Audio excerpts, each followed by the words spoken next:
feminista y vamos con el primer entrevistado. Cuando veas la cámara 2, yo te voy a avisar cuando comiences a hablar. Ya, chiquillos, atentos, parto con la cámara 4, disponibles en contra, por favor. Hola, te pido la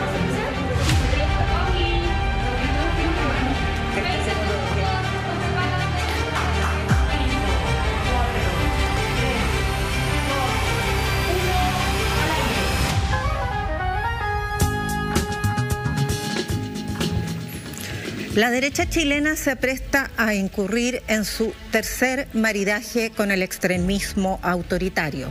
Después de apoyar a la dictadura de Pinochet, ahora hizo alianza con el Partido Republicano para la elección de convencionales en mayo pasado. Ahora, el desplome del candidato presidencial Sebastián Sichel causa el triste espectáculo de algunos dirigentes de la UDI y Renovación Nacional agolpados en las puertas del comando de José Antonio Kast. Él, con los brazos abiertos, este republicano asegura que su programa no es extremo, sino que representa lo que él denomina sentido común. Para evitar la frivolidad del concepto, veamos lo que dice la academia acerca del extremismo de derecha. El politólogo y estudioso de este fenómeno, Casmut, sostiene que el mundo asiste a una cuarta ola de la ultraderecha, cuyos principios son el rechazo a la inmigración, la exaltación de la seguridad, la épica contra la corrupción, el antimultilateralismo, el desprecio por las minorías sexuales y la denostación de los temas de género. Es exactamente la receta del abanderado del Frente Social Cristiano. La zanja, la eliminación del Ministerio de la Mujer, el retiro del Consejo de Derechos Humanos de la ONU, la militarización de la Araucanía, los centros de detención prácticamente clandestina en estados de emergencia, por mencionar algunos de aquellos planteamientos de su programa. ¿Por qué emerge este fanatismo conservador? Porque junto a la crisis humanitaria en el norte se ha producido un colapso de la seguridad pública que está vinculado a la ineficiencia policial frente al narcotráfico y al crimen organizado. Este panorama se conjuga con la fuerte irrupción de proyectos transformadores en el contexto del proceso constituyente que generan temor en alguna élite. Así se ha producido un caldo de cultivo para discursos autoritarios, xenófobos y adoradores de la mano dura para recuperar el orden público. Además, ha producido una delincuencia oportunista que se cuela en las protestas y frente a todo eso existe un problema serio de gobernabilidad. Este panorama se conjuga con la fuerte irrupción de proyectos transformadores que, como ya dijimos, se producen en el contexto del proceso constituyente. En suma, hay fuertes incentivos para conjuras reaccionarias basadas en las clásicas campañas del terror. Pero la amenaza de Kast no es solo el autoritarismo, sino también una regresión neoliberal y tecnocrática que resulta pavorosa. Ha dicho varias veces que el sistema de AFP es el mejor invento y que nombraría como ministro de Hacienda a José Piñera, su inventor. Su programa de gobierno considera retroceder en la gratuidad de la educación superior y desregular los proyectos con impacto ambiental, o sea, más zonas de sacrificio. Su plan económico haría quebrar el Estado de Chile porque disminuye fuertemente los impuestos, duplicando la actual deuda pública. La experiencia nacional e internacional demuestra que la añeja apuesta al crecimiento con chorreo es una gran farsa, porque las inversiones son transitorias, aumentan la concentración de la riqueza y terminan reposando en paraísos fiscales. Kast se levanta en el escenario de la incertidumbre después del fracaso de la operación desesperada del gran empresariado por levantar una figura alternativa a la derecha social con rostro juvenil y meritocrático. Pero la brisa centrista de Sebastián Sichel va en picada y sus errores están alimentando a un líder integrista, un tosco centinela del modelo neoliberal y una promesa de restauración autoritaria. No se trata solamente de populismo nacionalista o de conservadurismo, como lo fue Bolsonaro en Brasil. Se trata de una verdadera amenaza para la democracia. Hoy en Pauta Libre, la peor semana de Chile Podemos Más. Isquia Siches nos hablará sobre una posible tercera ola, nuevos informes de la investigación sobre adopciones ilegales en dictadura.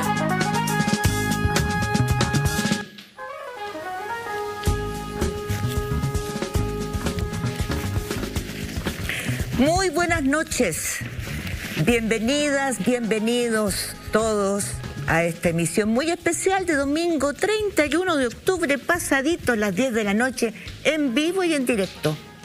Junto a mis colegas, Yanna Levín. Buenas noches, Yanna. Hola, Mónica, ¿cómo estás? Y Paula Molina. Muy buenas noches, Mónica González. Les damos las gracias por abrirnos sus puertas, sus ventanas, allí donde estén, porque este fin de semana largo y a veces uno sale, porque hemos preparado con nosotras y todo el equipo que está detrás de las cámaras un programa de verdad muy interesante. ¿Por qué? Porque nos quedan 20 días. 20 días para una elección que es trascendente para el futuro de todas y todos nosotros.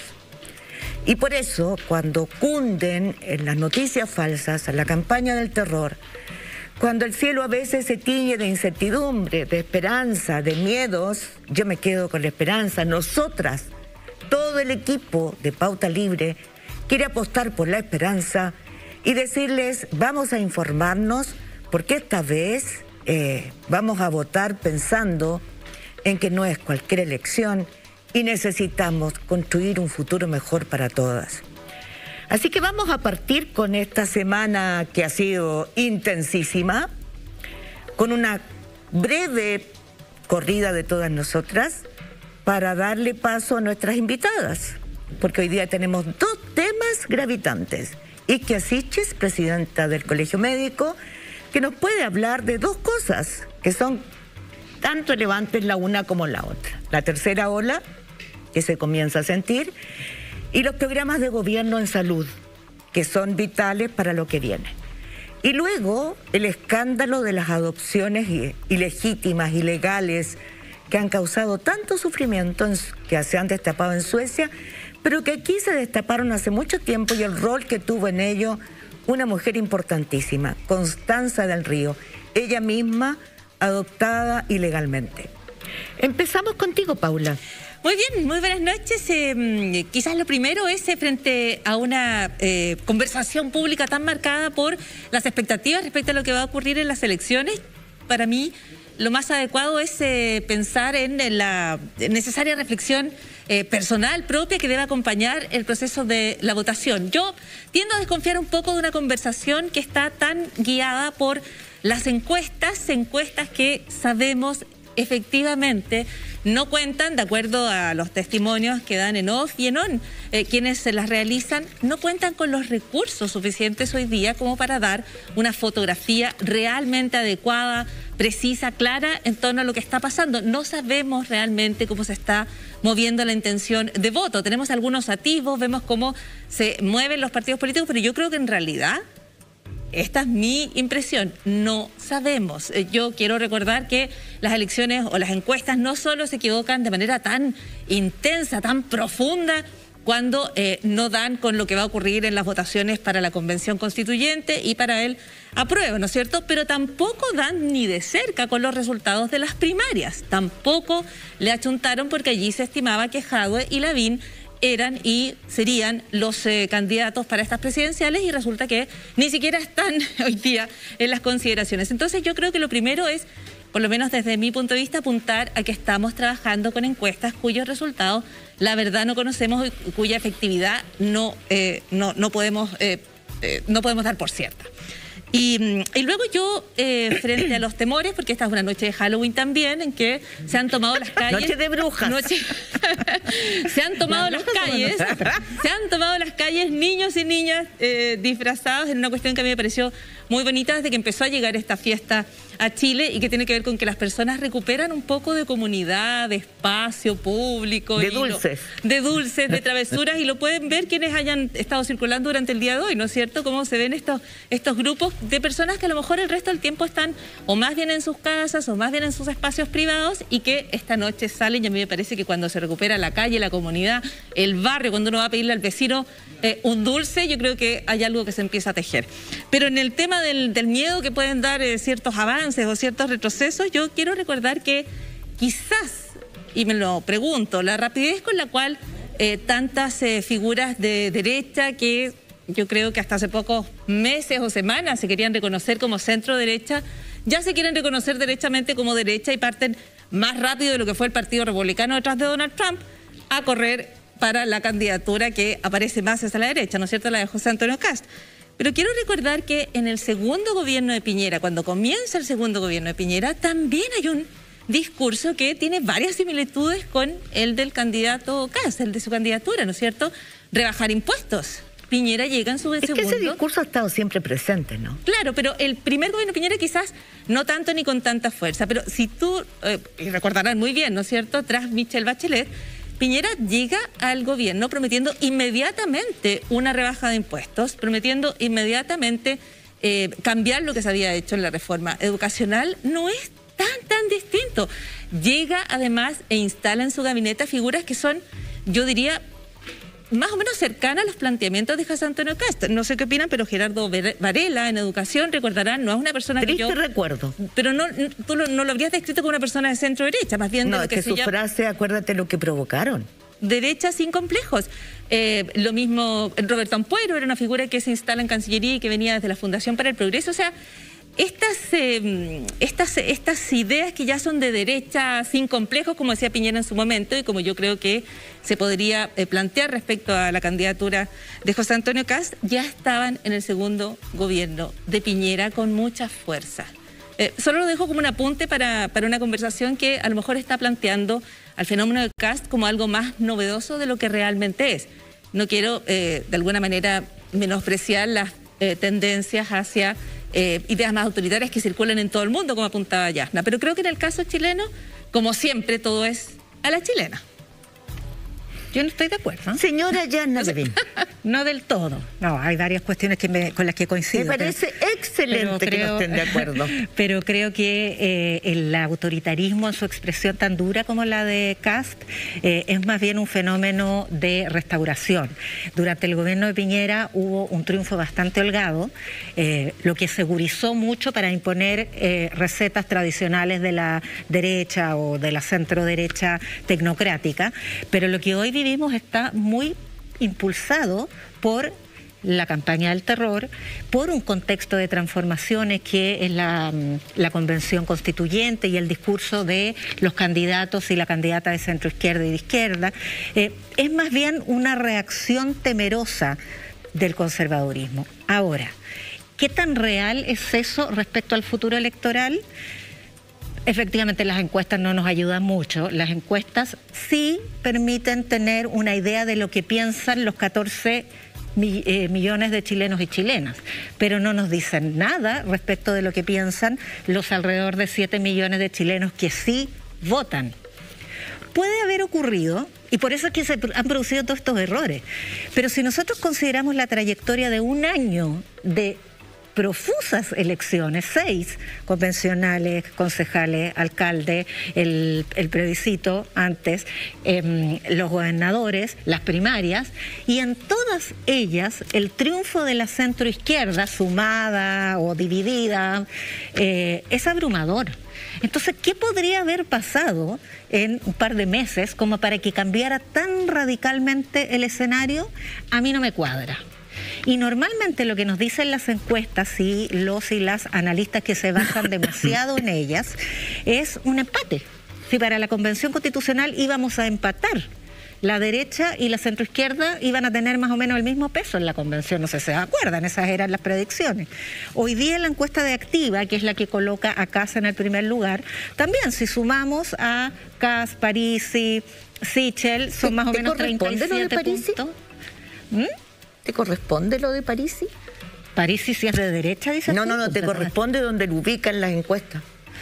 No tengo idea, sí, por eso la distorsión que nos dan las encuestas no está en que sus preguntas están mal hechas o las respuestas están mal medidas, está en que a quien preguntan es a todos y los que votan no somos todos.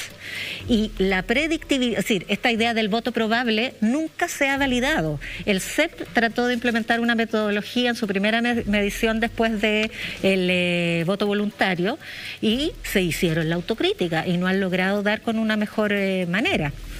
Pero si, volviendo a la idea de que si sumamos a los candidatos de derecha y por otro lado sumamos a los de la centroizquierda, nos dan 37% cada uno. ¿Cómo va a ser eso posible en un contexto de un año de elecciones donde sí hemos tenido 7 encuestas y encuestas de verdad, que son los sufragios? Sí, a mí eso me gustó, lo último que dijiste. Porque... ¿Solamente eso? No solamente eso. Entre paréntesis, muchas gracias por tu editorial.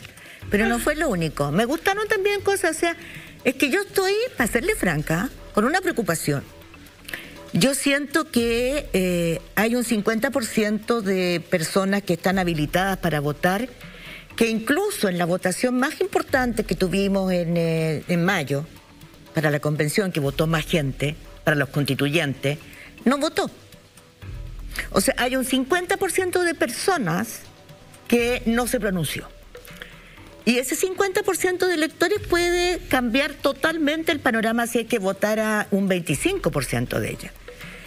Y yo escuchaba, o leí más bien dicho, a Javier Macaya, el presidente de la UDI, decir que esta elección que viene es la elección más importante del siglo. A Héctor Soto lo leí diciendo que la derecha ya había perdido el control de la situación. Y yo me quedo con Óscar Contardo, que decía temporada de mentiras, porque a mí eso me preocupa muchísimo en su columna de hoy día. Porque creo que estamos frente a una campaña de desinformación brutal, que ya ha sido conocida en el Brexit, en Gran Bretaña, en la votación de Donald Trump en Estados Unidos, en la votación de Bolsonaro, ni que hablar, y que aquí se ve como una campaña del terror terrible, que además tiene asidero. Porque digámoslo como son, aquí la protesta la han ganado al final los delincuentes que saquean, rompen, destruyen. Y aquí no hay una policía que haga distinción y que permita que los delincuentes no sigan destruyendo los emprendimientos de pequeños comerciantes y que impida a las personas, a la familia, asistir a las protestas de forma como corresponde en un país democrático. Entonces yo creo, me preocupa muchísimo que esa campaña del terror surte efecto en personas que con convicción creen en el cambio. Creen porque todos sabemos que Chile no puede seguir igual. Que además de aquello, estamos con efectos de pandemia que nos han empobrecido. Yo les recomiendo leer el informe de la OECD, último, de acaba de salir ahora, en estas últimas 48 horas, es brutal. O sea, los efectos que nosotros tenemos en este momento de pobreza, de hacinamiento, de inmigración absolutamente desguarnecida, de sistemas de salud, de corrupción incluso en la distribución de vacunas y en el acceso a las vacunas. Es decir, el panorama de América Latina es el peor de todos los continentes en violencia, desigualdad y miseria. Y no nos olvidemos que las principales afectadas de la miseria son las mujeres y los jóvenes. Entonces quiero hacer hincapié en que nos informemos bien, en que de verdad no soltemos la esperanza, porque hay muchos que nos quieren arrebatar la esperanza desinformándonos. Solo un dato me estremece. Fíjense que el Banco Central acaba de informar que los últimos 24 meses, que son los que corresponden después del estallido, pero se aceleró a partir de abril de este año, han sido expatriados del país capitales 50.000 millones de dólares. Lo interesante o lo terrible es que 24.000 millones de dólares corresponden a expatriación de capitales de casas, o sea, de personas, perdón, y de empresas. Yo soy más vieja que ustedes. Yo ya viví una campaña del terror que hizo a muchos vender en nada sus cosas. O sea, el futuro de este país nos pertenece a todos. Entonces, de verdad, la campaña del terror, la desinformación, que la policía, sin violar derechos humanos, logre controlar los saqueos y nos permita ir avanzando a vivir en un país con mayor paz y tranquilidad, es clave para lo que viene. Nos quedan solo 20 días.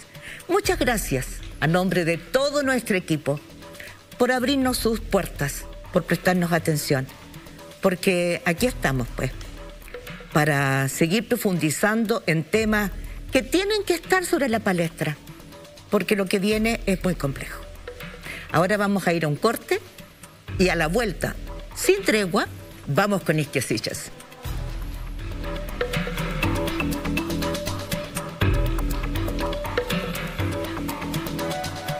Hola, el retroceso a fase 3 de toda la región metropolitana que nos vamos a...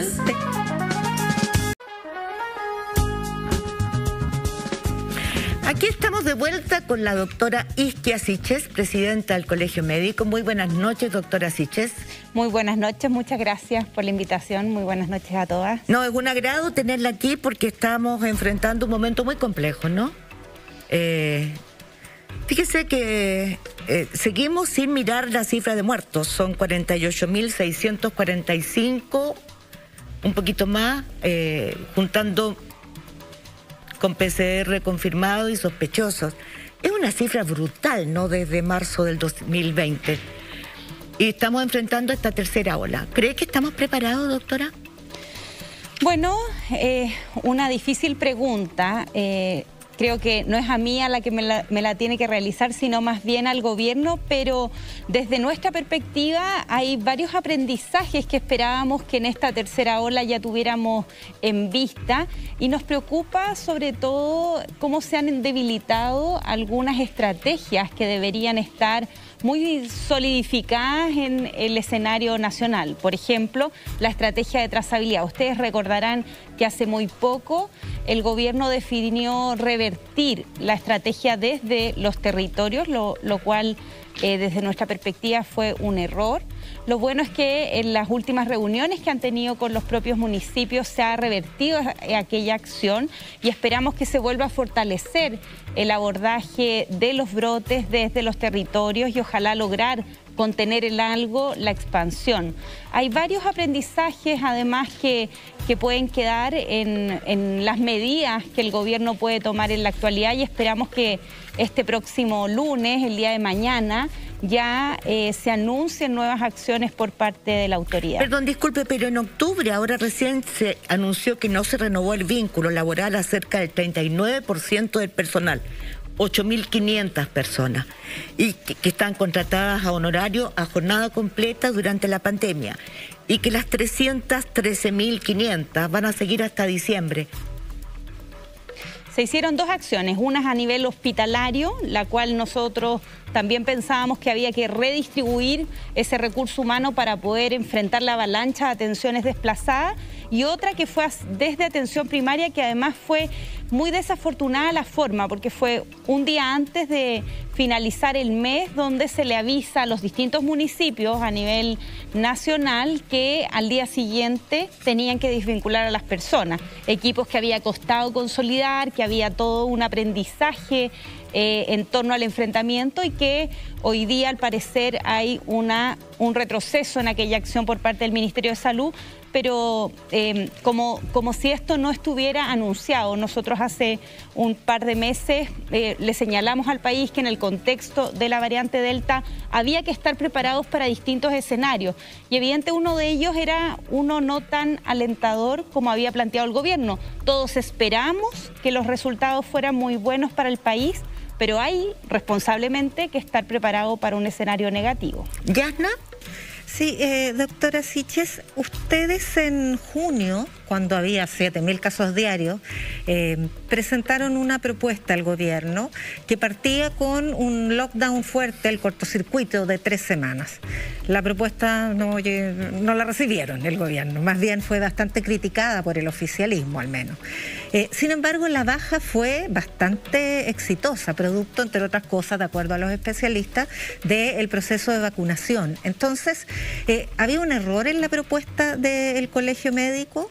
Nosotros señalamos en ese momento, en un contexto de efectivamente 8.000 y algunos estudios que mencionaban que podríamos llegar a superar los 10.000 casos diarios con la avalancha de muertos que vienen consigo, más de 20.000 que dejó esa ola, que evidentemente había que pensar en otras estrategias, variar de la estrategia de mitigación a una estrategia mucho más agresiva que nos permitiera suprimir los brotes y no estar viviendo tanto riesgo con las aperturas.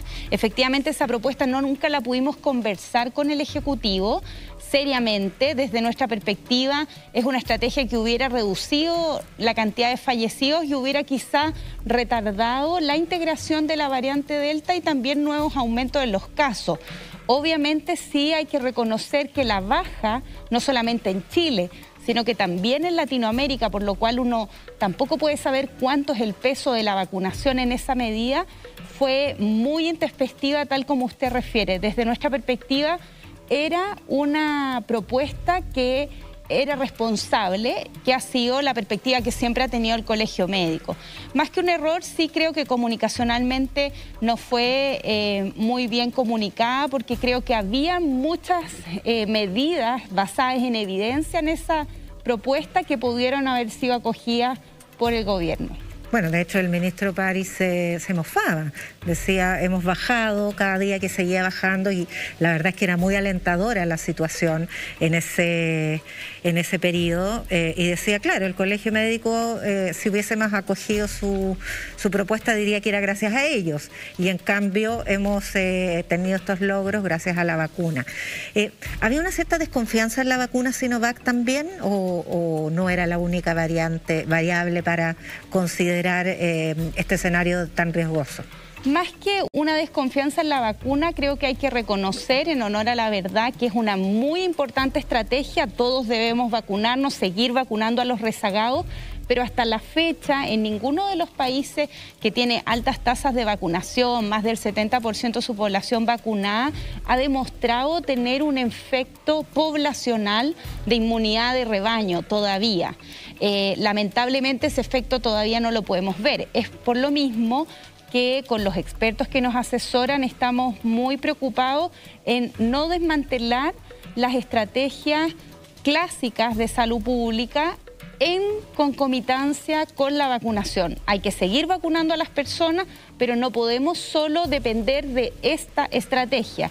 Es importantísimo seguir robusteciendo las estrategias de detectar realmente a las personas. Muchas personas están con síntomas hoy día en sus casas y creen que es una alergia, un resfrío, otro virus, y eso creo que todos conocemos a personas similares. No es como al inicio de la pandemia, donde el menor síntoma las personas sospechaban que tenían COVID-19, y también todos y todas conocemos personas que han estado en relación a algún brote y que no han sido contactados por las seremías ni las autoridades de salud. Y creo que ahí, tal como lo habíamos conversado al inicio de la pandemia, lamentablemente todavía tenemos un gran camino por recorrer. Isquia Siches, usted dice que espera anuncios para mañana de parte del gobierno. ¿Qué acciones quisiera ver? ¿Qué anuncios se puede esperar? ¿Más restricciones? No más restricciones. Quizás las iniciales van en torno a la percepción de riesgo. Creo que ahí tenemos un gran recorrido, y los medios de comunicación también, y me agrada verlas a todas con mascarilla, porque he visto por televisión otros programas que ya olvidaron la mascarilla, y el efecto no solamente en evitar los contagios entre ustedes, sino que en el inconsciente colectivo, cómo volvemos a recuperar ese mensaje ciudadano de que la pandemia sigue entre nosotros. Ahí tenemos un gran desafío. Lo segundo es en torno justamente a las estrategias de vacunación. Creo que tenemos que allanar mucho más el camino para que las personas puedan vacunarse. En una primera etapa, los rezagados, sea una un alto acceso, ya que no tengan que esperar, las filas, las listas, la lamentable espera que estamos viendo en los distintos municipios, eso lo debemos resolver. Quería preguntar, ¿por qué se están dando esas filas? ¿Por qué la gente espera 3 horas, 4 horas, 5 horas? Ha ocurrido 2 fenómenos. Uno, que tiene que ver con esta disminución de los recursos en la atención primaria y la necesidad de reactivar las atenciones desplazadas, en donde distintos municipios han concentrado los puntos de vacunación nuevamente, ya no en la gran cantidad que tenían en un inicio, sino que en algunos centros más estratégicos. Y eso ha disminuido evidentemente la oferta. Hay un aumento de la demanda en dosis de refuerzo, porque se ha anunciado que eventualmente se va a incorporar en el pase de movilidad, y eso todavía no se ha podido administrar. Creo que hoy día, cuando le hacemos un llamado a la ciudadanía a vacunarse, tenemos que despejar mucho más esas vías de acceso y también pensar en qué ocurre con los trabajadores que muchas veces están acudiendo a los recintos, efectivamente a veces no obtienen un número, utilizan su permiso de vacunación para esto, y hay personas que frente al menor escollo evidentemente obvían el proceso de vacunación, y ahí creo que hay un gran desafío de disminuir las barreras de acceso y poder allanar la entrega, y también particularmente en los rezagados salir al extramuro y ir a buscar a esas personas rezagadas. Pero porque eso no se ha hecho. Eso no se ha hecho, y sabemos que hay alrededor de 1.200.000 personas que siguen dentro del pool de rezagados, y no todas esas personas son antivacunas.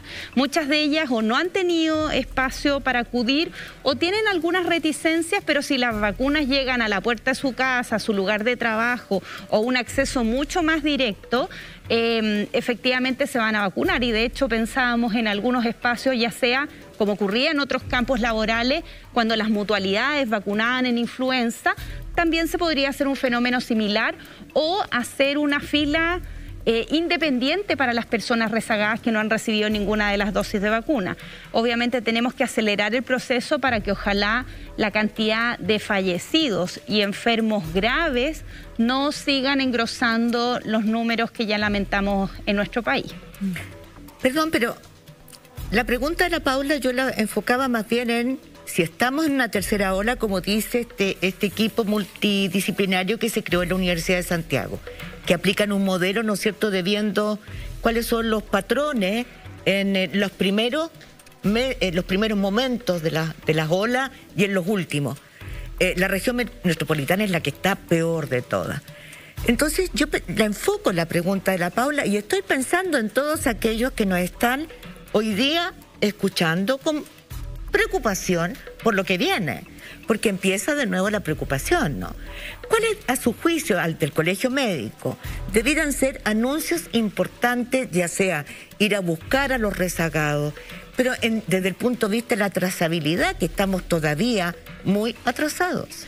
Sí, nosotros esperamos que además de esto de percepción de riesgo, de acelerar los procesos de vacunación y allanarlos, también hayan enfoques desde los territorios y volver a recuperar objetivos medibles en torno a la trazabilidad, como por ejemplo volver a destinar los recursos hacia la atención primaria. Acciones se han hecho en esa medida, pero queda todavía espacio para seguir mejorándolo, y tenemos que incrementar la capacidad de testeo, ofrecerle más a la población, poder testearse, eventualmente repensar el costo cero, que en algún momento al inicio de la pandemia nosotros lo planteamos. Eso finalmente se prometió desde el Ejecutivo y nunca se implementó. Hoy día tenemos nuevamente que facilitar el diagnóstico y volver a buscar mecanismos de reducir la cantidad de brotes. No hemos tenido acceso al informe de los brotes, pero sabemos que con el contexto de la variante Delta vamos a tener brotes en espacios donde nosotros creíamos que eran muy seguros, como por ejemplo espacios abiertos.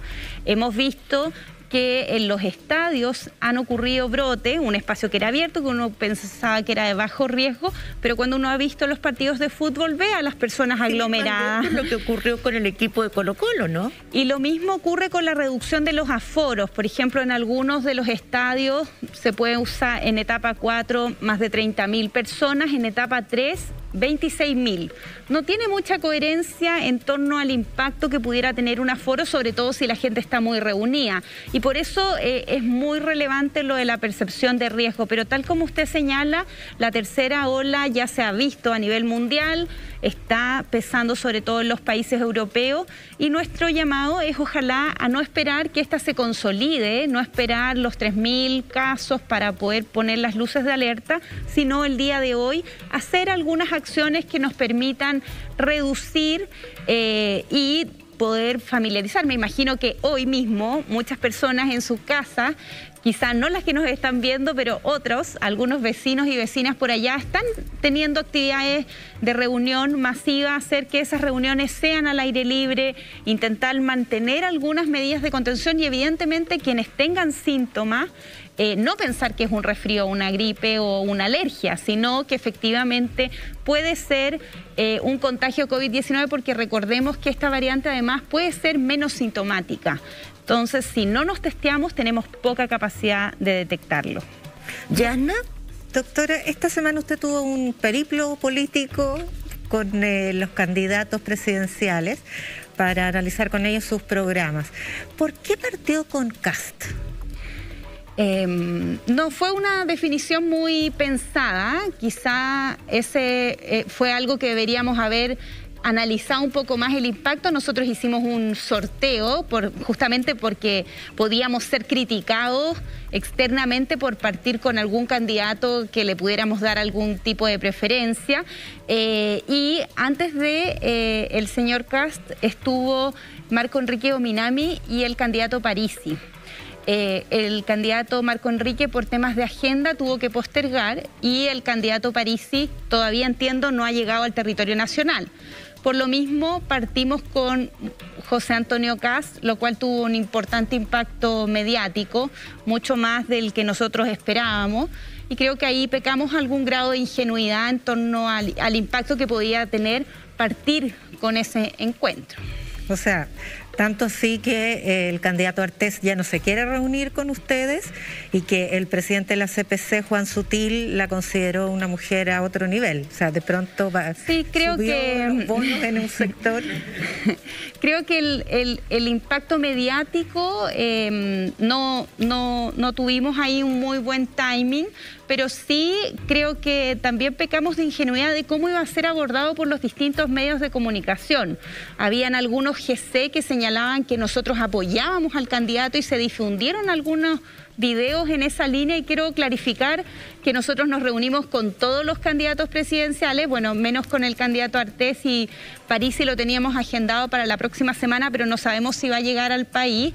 Con todos pudimos profundizar en sus programas de salud, y creo que tuvimos unas reuniones cordiales con todos los candidatos y marcamos énfasis y diferencias, y de hecho estamos analizando poder tener un tipo de cuadrilla que permita analizar desde la perspectiva del Colegio Médico cuáles son las aristas programáticas más relevantes para el país y poder transparentarlos con nuestros médicos y médicas, pero también con toda la ciudadanía, porque nos parece, siempre quedamos un poco salud para la cola, nos parece que salud tiene que ser, en este contexto de pandemia, de lo que ha pasado con el estallido social, no puede ser nuevamente una agenda que quede postergada, y en eso vamos a estar activamente dialogando con las distintas autoridades de gobierno, del futuro gobierno, para que ojalá ocurran cambios estructurales, pero a la vez le resolvamos los problemas cotidianos a las personas. Y en esa dirección, hasta ahora, los tres candidatos con los que se ha reunido, ¿cuál le parece? Cinco candidatos. Por eso igual me llama la atención lo dispar de la cobertura mediática. Y ahí creo que nosotros tendríamos que haber hecho una gestión un poco más activa. Pero de los 5, ¿cuál le gusta más? Hemos analizado, me refiero al programa de salud. Hemos analizado todos los programas, pero yo debo transparentar que parte de mi equipo más cercano, de mi círculo más cercano, se ha incorporado al programa de salud el candidato Gabriel Boric, el doctor Cuadrado, el doctor Roberto Stay, el doctor Matías Libuy, y ahí veo reflejado gran parte de las ideas que nosotros hemos estado trabajando desde el Colegio Médico. Más allá de esa cercanía, creo que ese es un programa muy interesante. También rescato el avance que ha tenido el programa de la candidata Proboste, donde ellos también han incorporado dentro de su programa avanzar hacia un sistema nacional de salud, atención primaria universal, seguro único, cosas que antes no se había dado ese paso desde la exconcertación, y creo que eso es muy valorable para el país. Creo que todos los sectores han dado un paso adelante. Si yo los comparo con los programas, nosotros hicimos este mismo ejercicio hace 4 años y han dado un paso adelante en materia de seguridad social, de la perspectiva hacia lo sanitario, y creo que ahí hay importantes avances. Isquia Siches, ya ha respondido usted lo de sus reuniones con los candidatos, pero yo por lo menos me ha tocado escuchar 2 corrientes de interpretación. Una que dice, Isquia Siches es política, sabe de política y por lo tanto fue un movimiento totalmente calculado y dando una señal, por ejemplo, de que hay que reunirse siempre con todo el mundo y que no hay espacios vetados, ninguna candidatura está vetada. Y he escuchado a quienes dicen fue un error tremendo. Me da la impresión de que está dando una explicación que va por el centro de alguna manera. Más que por el centro, quiero clarificar que, primero que nada, yo no soy la presidenta de un partido político, soy la presidenta de un colegio profesional y evidentemente me toca invitar y reunirme con todos los candidatos y candidatas. Y si uno invita a un candidato a su casa no es para hacerle una ofensa ni para hacer alguna agresión, sino realmente, y fue nuestro acto genuino, conversar o dialogar de los objetivos de la ciudadanía, poner en el centro a las personas, y creo que tuvimos una conversación franca con cada uno de ellos. Pero sí, tal como a usted, a mí también me han llegado mensajes muy contradictorios de esa reunión. Y quiero ser muy clara, no puedo tener más distancia con parte del programa del candidato José Antonio Kast, tanto personales como humanas, y es también el trabajo que nosotros hemos venido haciendo dentro del Colegio Médico. Y no solo yo, sino que nuestro equipo ha sido muy agredido después de eso. Un equipo que ha trabajado con un departamento de género y diversidad, que ha trabajado en derechos humanos. Nosotros tenemos una comisión de migrantes. Nuestro trabajo, nuestro desempeño, lo que hemos hecho los últimos 4 años, van efectivamente en una dirección absolutamente contraria.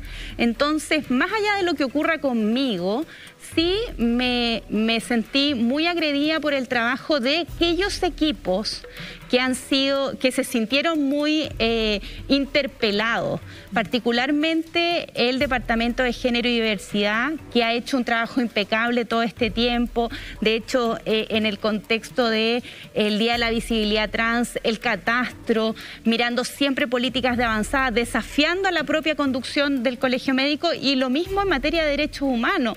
El doctor Enrique Morales, al cual le tengo mi más absoluta estima y respeto por su trabajo, estuvo con las víctimas de violaciones de derechos humanos en el contexto del estallido social. Entonces, que por una reunión gran parte del país se olvide el trabajo que hemos estado haciendo quizás silenciosamente, me parece que falta quizás esa perspectiva global. Y sí puedo reconocer que siempre interpretamos de que ese paraguas de lo que habíamos venido trabajando iba a estar presente en el análisis y que las personas iban a comprender que era una reunión en un contexto protocolar, institucional, pero que no quería decir que nosotros avaláramos aquellas acciones. Fue muy señorita. Y en eso usted, fue muy señorita.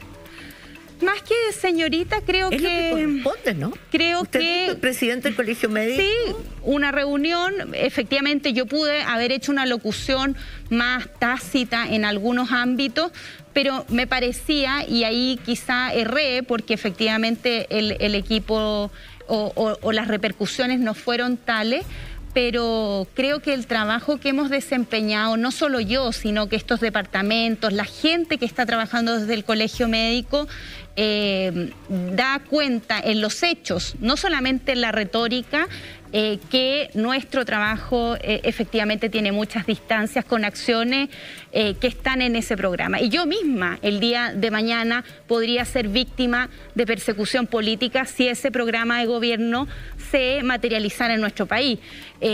Y esperaría que las personas comprendieran que ello evidentemente tiene un impacto, pero eso no quiere decir que nosotros no nos podamos sentar a conversar desde lo institucional. Es que dijo algo que me parece bien preocupante. Dijo, los equipos que trabajan en diversidad, los equipos que trabajan en derechos humanos, fueron fuertemente interpelados. ¿Quiere decir que se los ha hostigado durante los últimos días a propósito de esta reunión? Efectivamente, en redes sociales, y entiendo que hoy día el clima está muy polarizado, pero yo le tengo mucho respeto y cariño a la gente que trabaja con nosotros y se han sentido directamente agredidos por esta reunión, y me parece que eso tampoco es sano para el país. Creo que nosotros tenemos que intentar, evidentemente sin discursos de odio, que creo que pueden estar en este programa de gobierno, intentar volver a mirar con esperanza al país más allá de estos discursos del temor o esta próxima campaña presidencial que al parecer se va a transformar efectivamente en quién es más malo y no quién le hace mejor al país.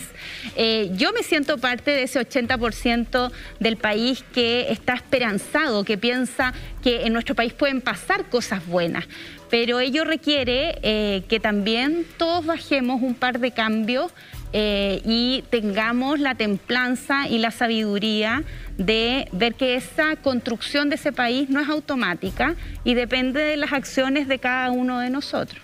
Doctora Siches, el informe de la OCDE que yo citaba hace poquito, que acaba de salir, que es revelador y estremecedor sobre los efectos de la pandemia, el informe de la OPS, el informe de la CEPAL, el informe de los diferentes organismos internacionales y específicos de salud, muestran que la pandemia puso de relieve la terrible desigualdad que hay y falta de acceso a salud de las personas más vulnerables en América Latina. Por lo tanto, en esta próxima elección, más allá de si esta campaña del terror estúpida, no tan tonta, lo que nosotros necesitamos es, de verdad, que no haya una salud para pobres y una salud para ricos, que nosotros podamos vacunar a todas las personas, tener atención igualitaria. ¿Diría usted, y es una pregunta, que el Sistema Nacional de Salud ha ido cobrando fuerza y que vamos hacia eso y que las personas de mayores ingresos van a poder postular a un seguro de salud y que las ISAPRES, como ellas mismas están diciendo, van a desaparecer? Por lo menos para eso estamos trabajando nosotros como Colegio Médico. Nosotros presentamos una propuesta el 2018, antes del estallido social, y era un descampado. Nadie creía que las propuestas del Colegio Médico podían llegar a algún tipo de acierto, pero han ocurrido muchas cosas en nuestro país. Una es el estallido social y la segunda es esta tremenda pandemia que nos ha golpeado muy duro. Y creo que hoy día es consenso de gran parte de la población y también de gran parte de aquellos que antes trancaban un poco la pelota de que efectivamente se requiere una modalidad más universal.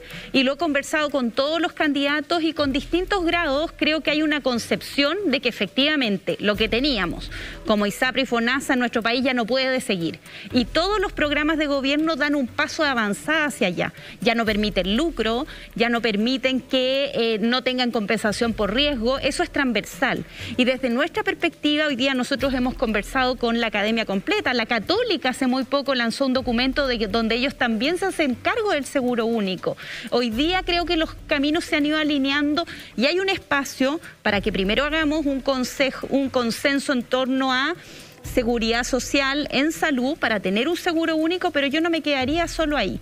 También avanzar hacia un sistema nacional de salud, pero también algo que le pedí a todos los candidatos y candidatas era que eso no puede ser un Transantiago. Las personas tienen que creer en esta transformación, los equipos de salud tienen que estar alineados con esta transformación y por eso tiene que ser algo muy épico en ese sentido. Lo primero, una primera transformación tiene que ver lo que usted señalaba en Seguro Único, de poder tener mancomunación de prestadores, tal como lo hemos tenido en el contexto de la pandemia, en donde hay indiferenciación de camas público-privada, pero eso requiere rayarle la cancha al sector privado para poder comprar también hacia ese sector privado, por ejemplo, para hacernos cargo hoy día de la lista de espera. Ordenar esa seguridad social, mancomunar las cotizaciones y seguir aumentando los impuestos generales para poder dar una primera respuesta. Y después viene el área que evidentemente va a requerir recursos y por eso no es solamente ponerlo en el programa, porque nos ha pasado muchas veces en que hay muchos compromisos de programa que no se materializan y los distintos candidatos se han comprometido con nosotros en que esas áreas del programa no son solo testimoniales. Eso es lo más importante, yo creo, ¿no? Porque estamos en un momento tan crítico, con una cifra de muertos tan alta, con gente en la lista de espera que se está hospitalizando por cuadros críticos que no son COVID. Entonces, ¿cómo? A eso hay que ponerle una cifra. Este Seguro Único de Salud tiene que financiarse. Ustedes en el Colegio Médico han hecho los estudios, se han comprometido con otras personas. ¿En qué vamos en eso?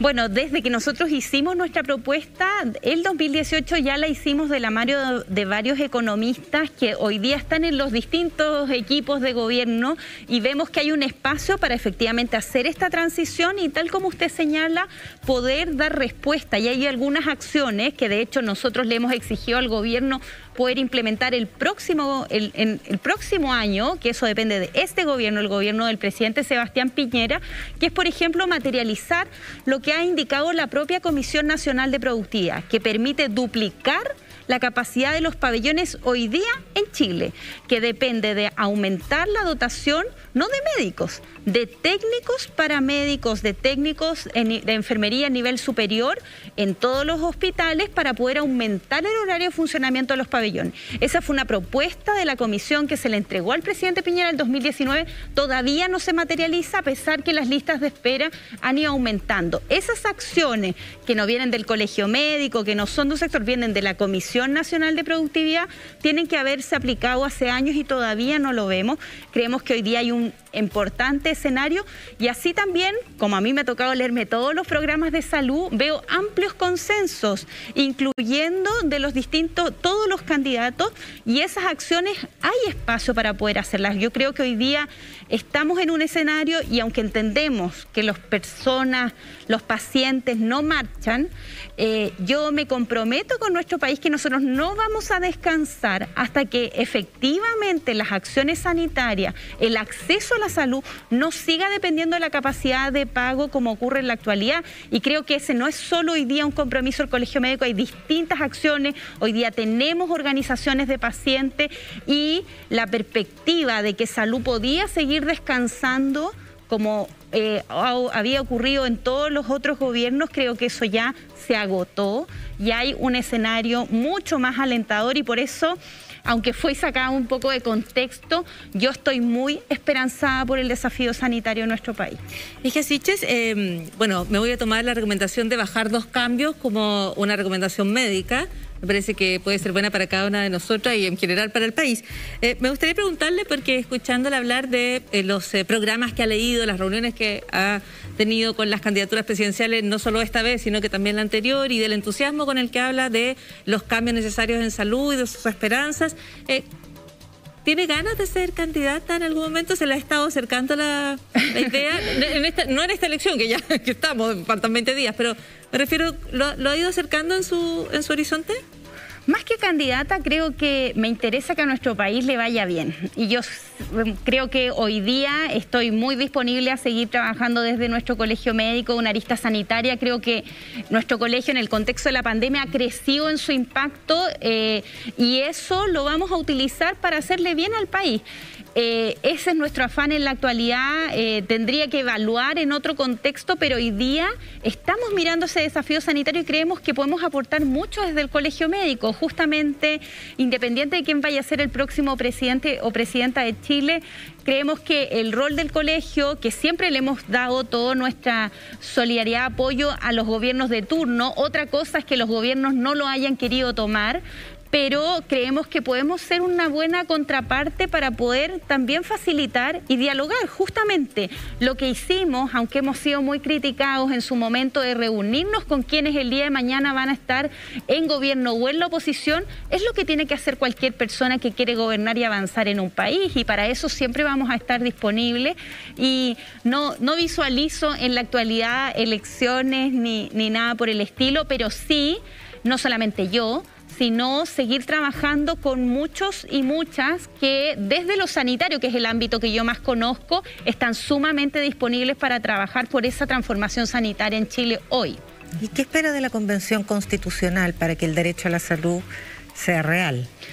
Bueno, hace poquitos días, el día lunes de esta semana, de hecho, le entregamos a la MIEM presidenta Elisa Loncón un documento que elaboramos en una comisión preconstituyente que fue refrendada por nuestra estructura como colegio médico, de 10 miradas hacia una salud y cómo ésta se puede concretar en un derecho propiamente tal.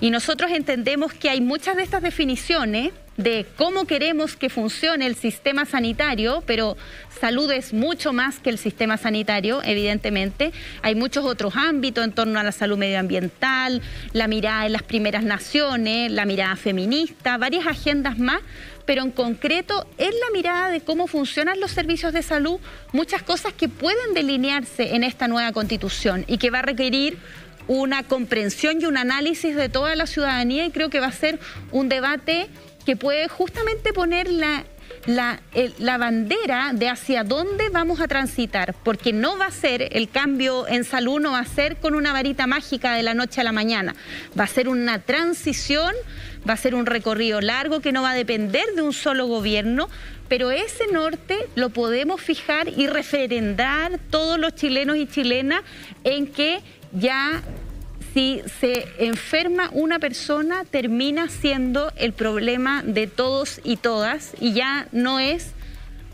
ráscate con tus propias uñas como era en el pasado, o endeúdate, hipoteca tu casa, o haz un bingo. Y creo que esa concepción que nos ha dejado a sangre la pandemia, esperamos que la podemos concretar, y tenemos distintas propuestas en el propio documento. Quienes nos estén viendo lo pueden revisar, pero va a ser muy bonita desde nuestra perspectiva poder fijar ese horizonte para empezar a dar esos pasos, y esperamos que el próximo gobierno previamente ya empiece a preparar los ladrillos para que eso se pueda edificar en Chile. Doctora Siches, creo que hoy día estamos todas impactadas por su optimismo, por su esperanza. Sé que están todos, vienen muy negativos, pero la maternidad me ha traído nueva esperanza. La verdad es que nosotras no estamos negativas esta noche, todo lo contrario. A las 3, el equipo que nos acompaña detrás de cámara, todo lo contrario. Hemos dicho que vamos a apostar por el optimismo. Por eso que nos ha gustado tanto, hemos quedado empapadas de su confianza, porque se le nota convencidamente esperanzada de que vamos y transitamos decididamente hacia una salud con menos injusticia y con más acceso para los sectores que más lo necesitan. Yo le agradezco muchísimo que usted haya accedido a estar, no con nosotros, con todos aquellos que nos abren las puertas, las ventanas, su atención, su sentido y sus esperanzas a lo que viene. Así que muchas gracias. Y ustedes nos van a tener que esperar un momentito, porque vamos a tener unos consejos de quienes hacen posible que tengamos pauta libre con libertad editorial, y volvemos en un minuto con las adopciones ilegales.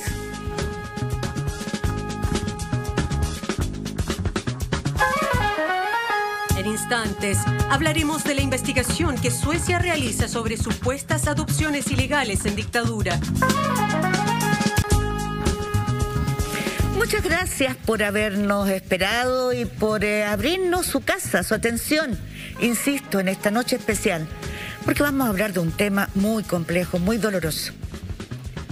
Estamos con Constanza del Río. Constanza del Río es una mujer joven que el año 2014 descubrió, le revelaron sus padres que era una mujer adoptada, que había sido una niña adoptada.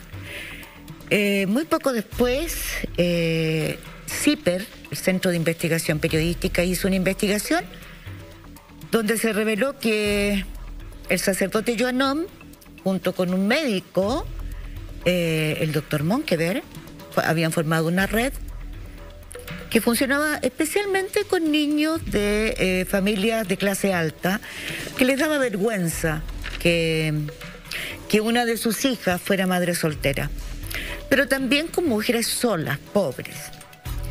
Constanza del Río formó en ese momento la Fundación Nos Buscamos. A eso se ha dedicado desde entonces. Pero yo quiero empezar no por su caso particular.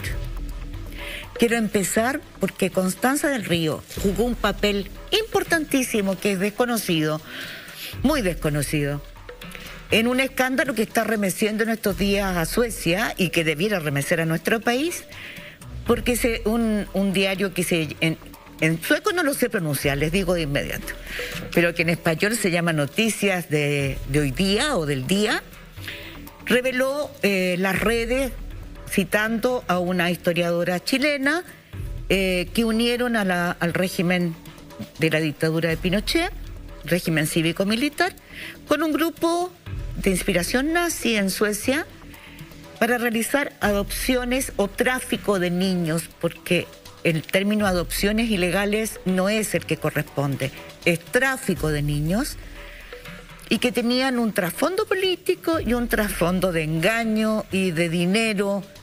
Es una tremenda, tremenda red que debiera estremecernos a todos. Constanza, ¿cómo descubriste esa red? Buenas noches. Buenas noches. Muchas gracias por la invitación. Nosotros en el 2014 parte la fundación con una página web. Han habido varios hitos entre medio. Hay más de 7.000 casos registrados en nuestra base de datos, buscándose familias que buscan a sus hijos, hoy día adultos, y adoptados que están en el extranjero. ¿Cuántos? Una base de datos que tiene ¿cuánta gente hoy día? Nosotros tenemos 7.000 casos. La PDI estima que fueron más de 50.000 los niños que sacaron del país como tráfico infantil, porque adopción ilegal, como bien dices tú, no es el término. Son niños que en general hoy día obviamente son adultos, que salieron del país en forma fraudulenta, mediante engaños, diciéndole a las madres que los niños habían muerto en los partos, o que los niños se tenían que ir fuera del país para atenderse a alguna dolencia cardíaca, siempre inventaban que había un problema cardíaco y que los iban a volver a ver, y obviamente esos niños no aparecían nunca más. Pero esa red necesitaba que jueces, o sea, una red, claro, en que participaban varias personas. Habían como varias etapas, pero la primera es la captadora de guaguas, que lamentablemente casi siempre eran mujeres, asistentes sociales de hospitales públicos, geográficamente ubicados entre Concepción y Puerto Montt, como que ese es el área donde más se concentran las adopciones ilegales, perdón, el tráfico de niños. Se captaba al niño en el hospital mediante engaños, como decía, diciéndole que la guagua había muerto en el parto. ¿Cuándo veían a una mujer sola, por ejemplo? Siempre eran mujeres vulnerables, pobres, sin redes, solitarias, que llegaban, tal vez estaban casadas, pero llegaban al hospital a tener sus guaguas solas, sin el marido, sin la mamá o la hermana. Cuando veían a estas personas que eran presas fáciles del tráfico, porque como bien ustedes les llaman de los buitres de cuna. Nosotros le decíamos, una chiquilla que trabajaba con nosotros le decía a los buitres de las cunas, porque estaban al cateo de la laucha, como se dice en buen chileno.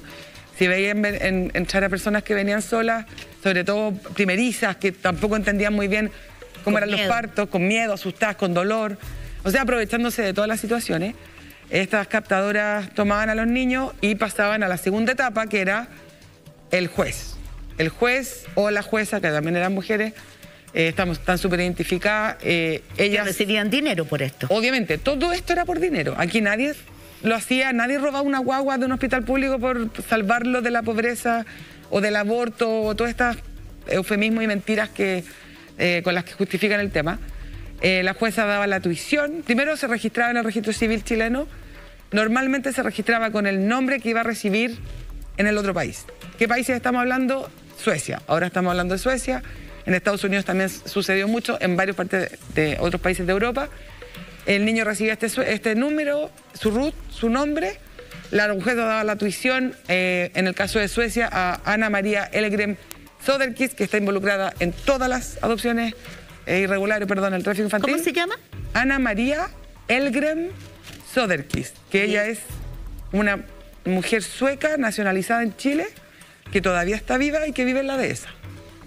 Y a ella tú la descubriste. Ese fue el tráfico que descubrimos nosotros en el 2018 y luego denunciamos al ministro Mario Garrosa. Pero cómo, ahí me gustaría que contaras cómo fue.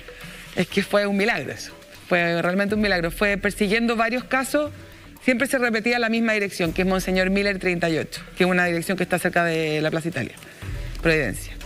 Llegué un día a la dirección y para hacer cuento corto, logré entender que esa mujer ya no vivía ahí y mediante contactos logré encontrar la otra dirección. La real. La real, donde sí vivía, y partí al tiro. Yo ando en moto, entonces partí inmediatamente a la otra dirección y toqué el timbre, una casa preciosa cerca de Antonio Varas, como con Diagonal Paraguay, y me salió la señora, que es la típica foto que nosotros vemos siempre en la prensa, que está como a firmar la reja, que creo que esa foto se la saqué yo, pero no estoy segura.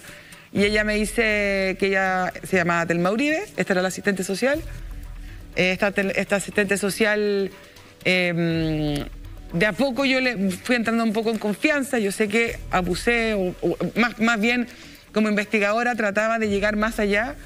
Y después de varias semanas logré ver archivos y ver libros con fotos, con los nombres de los niños, con los nombres de las madres biológicas y con los nombres de los padres nuevos, de los nuevos padres suecos, fotografías como fotos de carné. Familia, te voy a inventar, Johansen, los papás, una cara de sueco que no se la podían, y el niñito. Estos niños siempre provienen de la parte más socioeconómicamente más baja. Generalmente eran mujeres rurales que iban a las grandes ciudades a tener su guagua, pobres. Muchas de ellas, sobre todo en Suecia, muchas de ellas eran mapuches. Por lo tanto, sus hijos son mapuches. Y viven hoy en Suecia y se llaman con apellido sueco.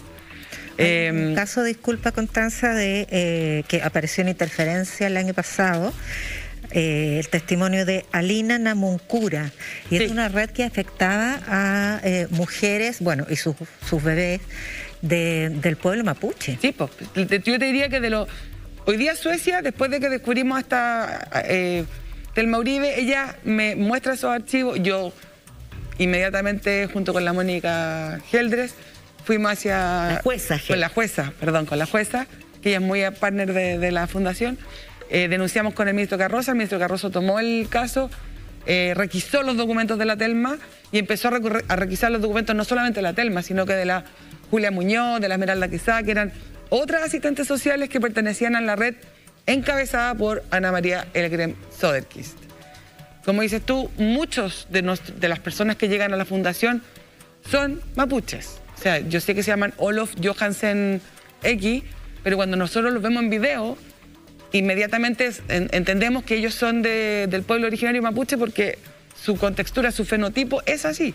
Y empezamos al tiro a meterles que averigüen sobre los mapuches, que es parte de su raza.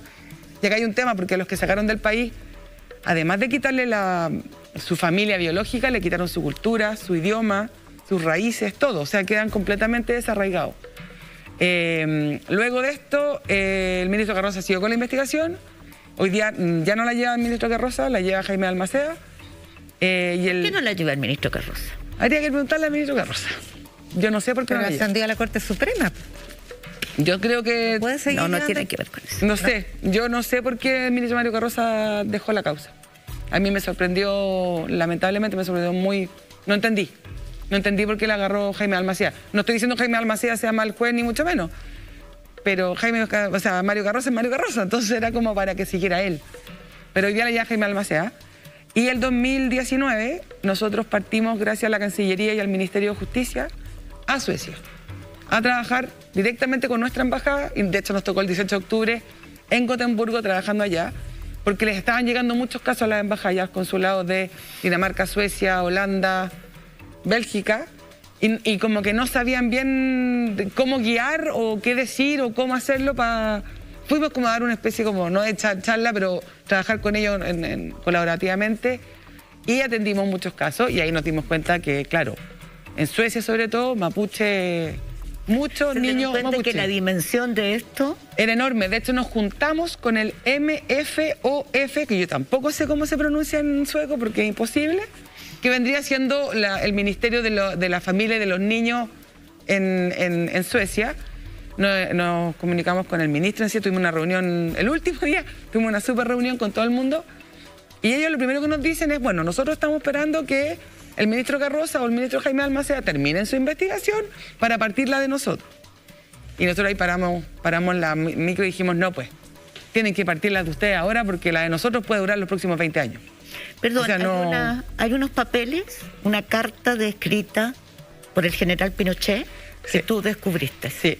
Y de la cual nunca se ha hablado y que demuestra la conexión entre estas adopciones, este tráfico de niños, con un aprovechamiento, porque no nos olvidemos que Suecia era un país que en el tiempo que estuvo el primer ministro Olof Palme, que estuvo 10 años, encabezó una oposición muy férrea a que se entregaran créditos, la condena a derechos humanos, al régimen de la dictadura de Pinochet, cosa que también hizo con la guerra de Vietnam, con la invasión de Rusia a Checoslovaquia, de la Unión Soviética entonces. ¿Nos podrías contar de qué se trata? Mira, nosotros tenemos, que involucren a la dictadura directamente, tenemos 2 casos. Uno es Travis, que ya está resuelto, que ya encontramos su familia y que cuando nosotros logramos encontrar a la familia, entendemos la vuelta completa, o sea, qué pasó, qué le pasó a la madre, qué le dijeron a la madre, etcétera.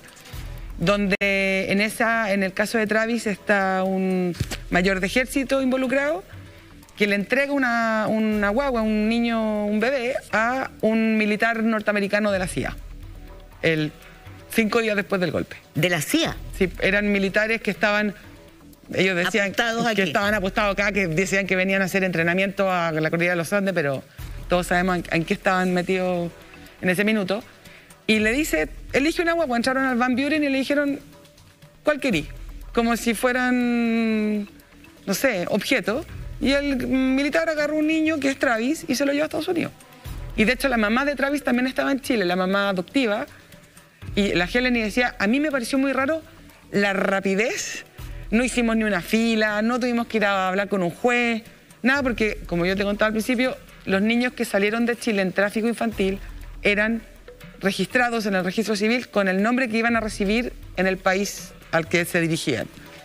Tenemos otro caso.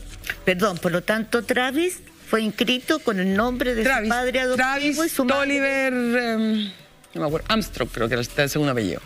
Pero su madre es la señora Nelly, que vive en Placilla, y a ella le dijeron que la guagua se había muerto. Si el militar gringo hubiese elegido a la otra guagua, a la que le dicen que se le murió la guagua, es a la otra mamá.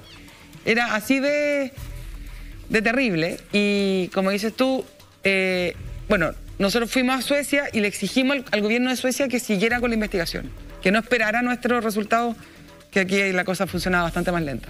Y ahora la noticia es que ya Suecia empieza con esa investigación, inmediatamente hacen los nexos con el gobierno militar, con la dictadura, perdón, porque claramente tenía que ver. O se hacían los ciegos porque sacaron niños en balde, o sea, en verdad, no, aquí nos sacaron 3, 4 niños, 100 niños, estamos hablando de 50.000. El Estadio Nacional lleno de guaguas. Entonces, uno era hacer la vista gorda, de no meterse y ver cómo sacaban niños, y la otra ya era la conexión directa, que es la carta que traigo acá. ¿Podrías leer esa carta? Me va a costar sin lo... Ya. Este es un chico que... Me puedo sacar un poco la máscara, si no veo. Este es un hombre hoy día que nació en los 70, se llama Jonathan Eaton. Él fue registrado como hijo biológico de su padre. Aquí solamente aparece el padre, no hay madre. Y el padre es un norteamericano que estaba haciendo clases de inglés, era medio diplomático, estaba metido como en esa época. Y esta es una carta de Augusto Pinochet Ugarte firmada por él, que me encanta el logo de arriba porque dice Jefe Supremo de la Nación. Es como bien... Y él dice, estimado señor Eaton... El señor Eaton es el padre adoptivo. En el registro civil sería el padre biológico, pero él no es el padre biológico. Es el padre adoptivo. Exacto. Estimado señor Eaton, junto con acusar recibo de su atenta misiva del 16 de diciembre último, expreso a usted mi más sincero agradecimiento por el cheque que adjuntara. Presente donado por los alumnos de su instituto. Él dirigía un instituto de inglés. Ruego usted tenga bien hacer llegar a todos y a cada uno de esos niños los sentimientos de mi gratitud por tan hermoso gesto. Hago propicia esta ocasión para manifestar a usted y a este prestigioso instituto mis deseos de crecientes éxitos, reiterándole la seguridad de mi más alta y distinguida consideración. Le saluda atentamente Augusto Pinochet Ugarte, general del Ejército, presidente de la República. Perdón, él está agradeciendo un cheque. Un cheque de una donación. ¿Y en qué momento es? ¿En qué año es esto? En febrero del 75. Y lo que... Y le estaban pagando las guaguas. O sea... Esto es pago de guaguas.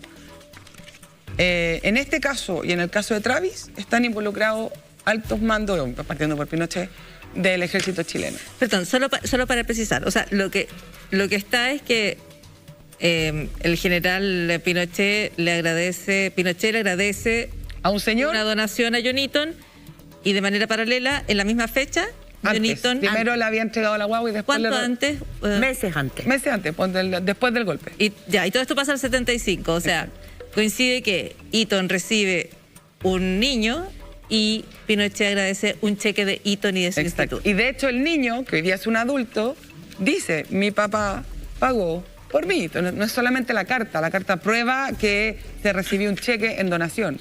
Entonces de que los militares estuvieron metidos en tráfico de niños, estuvieron. Constanza, ¿y quién es? Porque la ministra Lena Hallengren desde Suecia, ella dice, nosotros vamos a investigar esto ahora, y tú dices, esto es respuesta un poco a la visita que ustedes habían hecho. Exacto, porque ellos como país primermundista estaban esperando nuestros resultados de la investigación. Cuando les explicamos que en verdad lamentablemente estaba por la justicia antigua y que no hay tiempo y que puede en verdad Jaime Almacén puede estar los próximos 20 años estudiando, y esto es hoy, porque hoy día corremos contra el tiempo. La madre de este cabrito, que hoy día es un adulto, debe tener 70 años. Entonces no nos podemos demorar los próximos 25 en a ver si es que hacemos un informe, en ver si es que... ¿Y el objetivo de la investigación chilena? O sea, ¿qué es lo que ha logrado hasta ahora la investigación chilena? Porque aquí hay una labor de reparación, hay una labor de ir a encontrar a esas madres antes de que fallezcan y decirles, efectivamente, usted tuvo un hijo, ese hijo no murió, y aquí está. Que yo creo que desde el punto de vista de una madre, no sé qué precio puede tener eso, saber que tu hijo está vivo. Pero también hay una necesidad de que respondan las personas que se enriquecieron, porque yo me imagino con 50.000 niños en lo que era un tráfico, hay un proceso de enriquecimiento. Mira, durante todos estos años que pasaron, estamos hablando de dictadura y postdictadura también, lamentablemente. ¿Hasta qué año se identifican? Hasta el 2010 hay tráfico de niños. No con el volumen de los años 70 que sacaban niños, pero sí sigue habiendo tráfico, porque en Chile el tráfico infantil no es un delito. Ya metimos un proyecto de ley porque tiene que ser delito, tiene que estar tipificado para que sea un delito. El tráfico infantil para adopción en Chile no es delito. Lo que sí estamos haciendo hoy día es trabajar con el Ministro de Justicia, con don Hernán Larraín, que llevamos un proyecto que lo estamos teniendo hace 8 meses, que está a punto de salir, que es que una forma de reparar y de ayudar es que las madres logren acceder al banco de ADN mundial, que no me ha hablado de eso. Existen bancos de ADN mundiales, en Chile no existen bancos de ADN, no tenemos la tecnología ni la capacidad ni ninguna de las anteriores, y estos bancos de ADN ya llevan 10 o 15 años trabajando fuera de Chile, que es MyHeritage y 23andMe, que son bancos gringos, donde es una gran base de datos. Si la madre entra a esa base de datos y el hijo entra por Suecia, Alemania o donde esté, se va a cruzar y va a avisar que aquí está el match.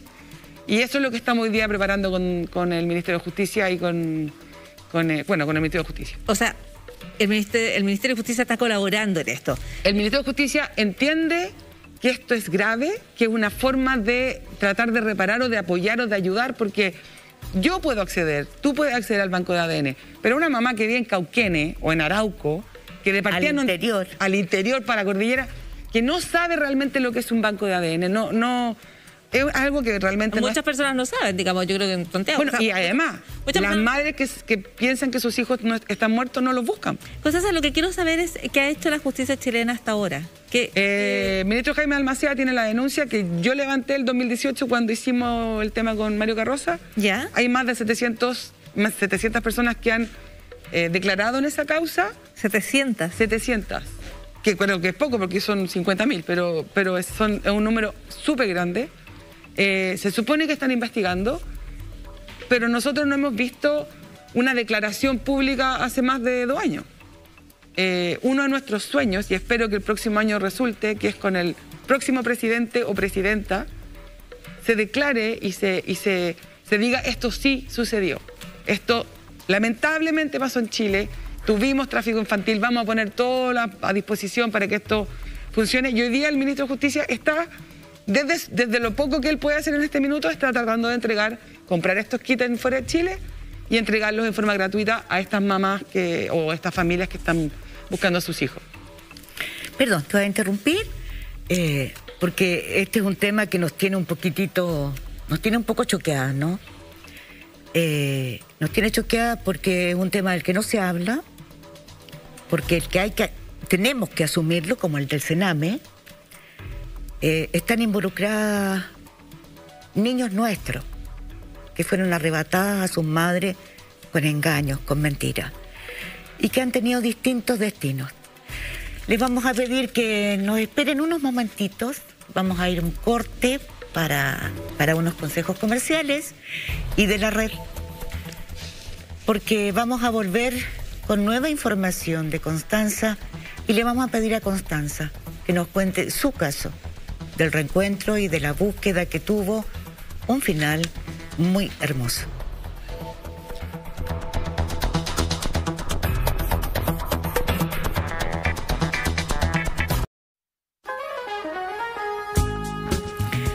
Estamos de regreso y el equipo que está aquí frente a la cámara y el que está detrás de la cámara quiere darle las gracias por su atención, por escucharnos, por abrirnos su confianza.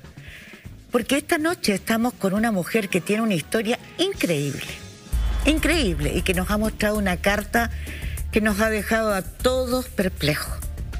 Porque se habla de tantas cosas de la dictadura, pero a veces no se concreta bien, no se logran probar las cosas de una manera tan palpable como esta carta, en donde hay un agradecimiento al padre adoptivo de un niño que fue sacado de aquí por un cheque que entregó a cambio del hijo.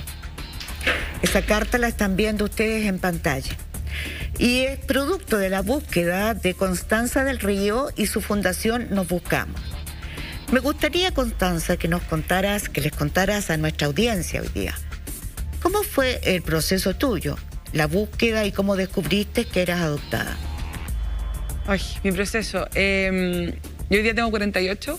A los 39, mis papás, que eran mis papás, que siguen siendo mis papás, me contaron que era adoptada y que había sido adoptada gracias al médico Gustavo Monkever. Yo pensé que como él y el doctor era medio amigo de mi familia, era el único caso y que era la única adoptada así como ilegal en Chile, hasta que veo Zipper, que fue al año siguiente, por suerte. Reportaje firmado por Gustavo Villarrubia. Por Gustavo Villarrubia, que hizo una investigación increíble que delató a Gustavo Monkever y a Gerardo Llanón. Claro. Clase alta, vergüenza social. Esto no es lo mismo que estábamos hablando en el bloque anterior, que es robo de niños sistemático en hospitales públicos, exportados y vendidos al extranjero. La clase social alta, no solamente santiaguina, frente a una mujer que era soltera y se embarazaba, no necesariamente una adolescente, podía ser una persona de 18 o 19 años, se resolvía el tema escondiendo la guagua o las mandaban al campo, qué sé yo, y el médico Monkever traspasaba esa guagua a una familia de similares condiciones económicas, sociales, socioeconómicas. Esto es la maternidad Carolina Freire, claro, principalmente, ¿no? Yo al poco andar logramos descubrir que había sido la maternidad. La maternidad ya no existe, estaba en Maturana, cerca de la Plaza Brasil. Con mi papá fuimos a verla hasta que logramos dar con ella, porque tampoco se acordaba exactamente dónde estaba. Y lo primero que hice fue ese año, cuando cumplí 40, poner un cartel, como un póster, con un correo. Y nos empezaron a llegar correos a mí, yo en esa época estaba en pareja, y leíamos los correos y ahí empezamos a darnos cuenta que había como más gente. Y que mamás que nos contaban que se le había perdido una guagua, que no le habían dado el cuerpo, que ella estaba segura que estaba viva, que siempre la había sentido viva, qué sé yo. Solo porque veían esa nota en la dirección de una maternidad que ya no existía. Un cartel todo, en un papel muy picante, pero que de algo sirvió. Y ahí como que me voy dando cuenta de que esto era bastante más grande de lo que yo pensaba. Después veo el reportaje y al poco andar del reportaje, a los 5 días, levantamos la fundación. Yo ya me había puesto en contacto con Mónica y nos pusimos en contacto con Andrés Rillón, que es uno de los directores, que a él también le quitaron a su hija mayor, que es todo el escándalo que tiene que ver con Joanón y la polola de Andrés y qué sé yo. Y un año después, bueno, empezamos a trabajar muchos voluntarios. Hoy día somos puros voluntarios, no hay nadie que reciba sueldo. Esto no es por plata, nadie cobra, nosotros no le cobramos al adoptado para que encuentre a su familia.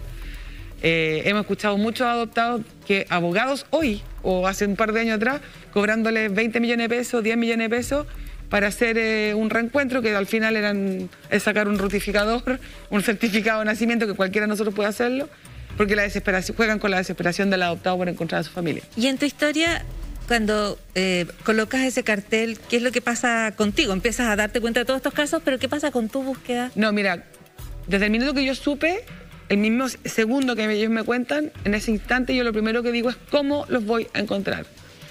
Yo no entendía por qué había sido tan fuerte esa sensación, y hoy día me doy cuenta que es un derecho humano. Hoy día sé que es uno de los derechos de los niños, el derecho a la identidad y a la historia personal. Entonces, yo tengo que encontrar a mi papá. El segundo siguiente fue como, ¿cómo lo voy a encontrar? ¿Qué hago para encontrarlo? Un par de años después, antes de que apareciera el reportaje y todo, yo me hice un examen de ADN, lo vi en un diario acá en Santiago y dije, era como una noticia, y dije, me tinca que esto no sabían, yo no soy científica, pero dije, me tinca que esto puede que me ayude, y finalmente fue lo que me ayudó a encontrar a mi familia biológica. En ese mismo banco de ADN, que es el banco que estábamos hablando recién, que son los que vamos a entregar a través del Ministerio de Justicia, encontré al primo en segundo grado de mi madre biológica. Yo todavía no sabía quién era mi madre biológica, simplemente teníamos un match de un 2%. O sea, tú tienes un match con alguien. Con 2%. Yo dije 2% no es nada, pero finalmente 2% es harto, porque tu madre te da el 50% en estos bancos y en el otro te da un 50%. Me puse en contacto con él, yo logré viajar a Estados Unidos, él vivía en Los Ángeles, Estados Unidos, me dio sus contactos, o sea, él me dijo cómo se llamaba su mamá, su abuelo, y hasta ahí llegaba. Y ahí empezó la investigación genealógica, de apellido y el hijo de quién, y logré llegar como al tatarabuelo, que era de tal, que tuvo 4 hijos, y uno de esos 4 hijos era mi abuela, tatarabuela. Y de ahí empecé a bajar y empecé a juntar, o sea, todos los hijos de ella, de la Vitalia, me encanta el nombre, Vitalia, y de ahí para abajo, cuántos hijos tuvo, con quién se casaron, y empecé a hacer ADNs con todas las ramas más abajo, como quien dice, las personas que estaban vivas hoy día. Y me alejaba, me acercaba, hasta que finalmente logré dar con mi abuela biológica, con la que me junté, me reuní, y si nos ponemos a pensar, ella fue la que me entregó. Porque mi madre estaba pariendo, y la que hace toda esta operación con el médico y se ponen de acuerdo y qué sé yo, es ella.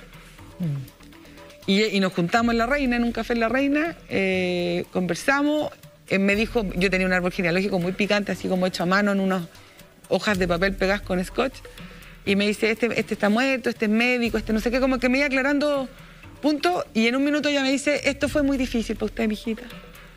Y yo ahí como que hago aquí hay algo más.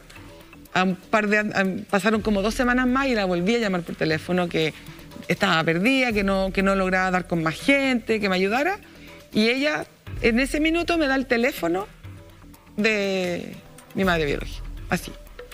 Yo creo que ya no sé por qué lo hizo, porque a lo mejor era una cosa más sociológica, y ahí yo ya caché quién era y cómo era, y coincidían las fechas, coincidían la edad.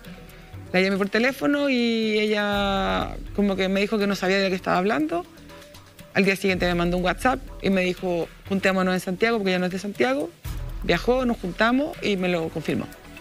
Que le había entregado una guagua a Gustavo Monker en febrero del 73, no a la misma fecha que yo estoy registrada, pero 2 días antes, el 8. Y para mí ese minuto fue como de película. Como que se detuvo el tiempo, la hoja quedó flotando, así como muy... Y ella no quiso saber nunca más de mí, lamentablemente. Y me duele mucho decirlo porque creo que es una oportunidad para sanar, no solamente yo, ella también. Y no me quiso dar el nombre de mi posible padre biológico. Pero a los pocos días se puso en contacto conmigo una hermana de ella, que me dio pistas, me habló del apellido Pantoja, porque había una cantante, entonces por eso ya se acordaba de Pantoja. Cecilia. No sé. Cecilia Pantoja. Sí, Cecilia. Yo había nacido recién, no sé. Y se acordaba que eran jefe de scout en un colegio, en una parroquia en Las Condes. Y por ahí seguimos. Empecé a pelucear a la parroquia, tratar de pillar al cura, que era el cura de esa época, que también está involucrado, que no era Joanón, era otro, Cerón, que ya no es cura, que hoy día es psicólogo. Y que yo me junté con él y me negó absolutamente todo. Me dijo, no sé de qué me estás hablando, no tengo idea. Hoy día sé que él sí sabía porque mi padre biológico había hablado con él 3 años antes. O sea, él se interpuso en el camino a la verdad. Pero finalmente logré llegar igual a Fernando, que el Fernando Jorquera, Pantoja. Y él andaba buscando a su hijo. Él pensaba que era hombre, nunca le habían dicho que era mujer, como para despistar más. Mis hermanos sabían que yo existía, sus hermanos sabían, o sea, toda la familia sabía que yo existía, por lo menos los de arriba. Entonces, cuando yo aparezco, mi hermano fue como algo natural, como apareció, así como... Ellos no te habían buscado. Él sí me había buscado, había viajado a Santiago, había hablado con el cura, había ido al registro civil, pero en el registro civil le decían, ¿cómo quiere que la busquemos si no, el registro civil no tiene no te puede dar información y tampoco, no es que no quiera, no puede. De todos los nacidos el 8 de febrero del 73, que es mi fecha. Que ahí por lo menos tendría una lista más acotada, pero el registro civil no te entrega esa información. Él sí me había buscado y sí le había contado siempre a todo el mundo, a su señora, a mi hermano, a sus hermanos, a su mamá. Y aunque no tuve reencuentro con ella, y sí con él, más que el reencuentro, aquí lo que vale es que yo soy dueña de mi historia. Yo ya supe lo que pasó, cómo pasó, de qué circunstancia, en qué forma, y tengo...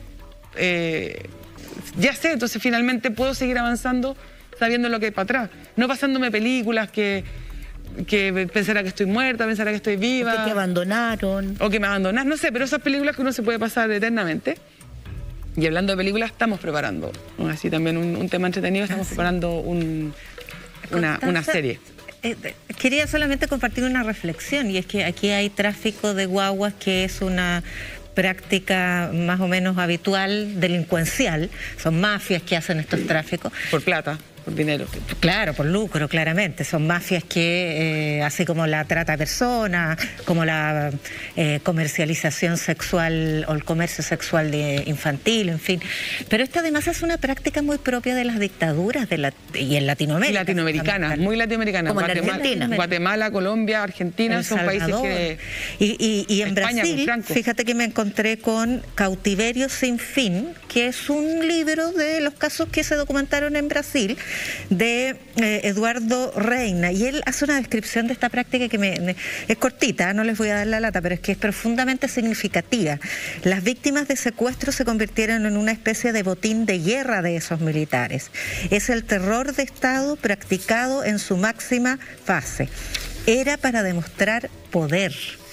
O sea, de verdad, y aquí hay un tema de la práctica de la dictadura, además con mujeres, porque esto tiene una dimensión de género brutal. Son las madres las que pierden a sus guaguas en el momento del parto. Que debe ser el momento más vulnerable de una mujer. Exactamente. Donde te tenés que entregar un equipo médico porque tú no podés controlar absolutamente nada. Y en ese minuto, bueno, hoy día se llama violencia obstétrica, le dicen, pero esto es...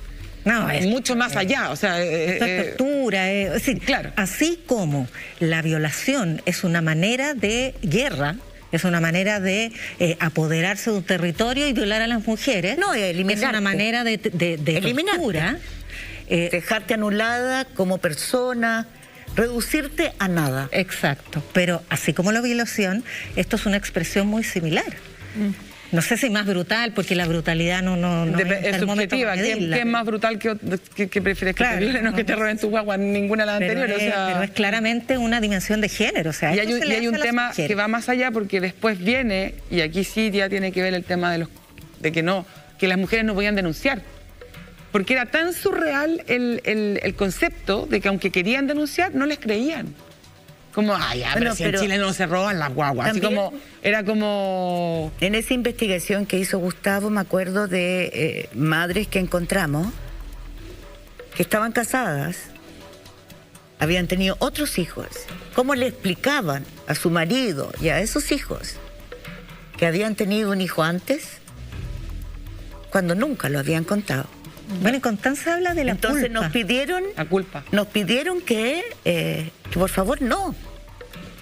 Es que eso generalmente pasa en la clase no reveláramos más alta. eso, porque era muy duro para ellas.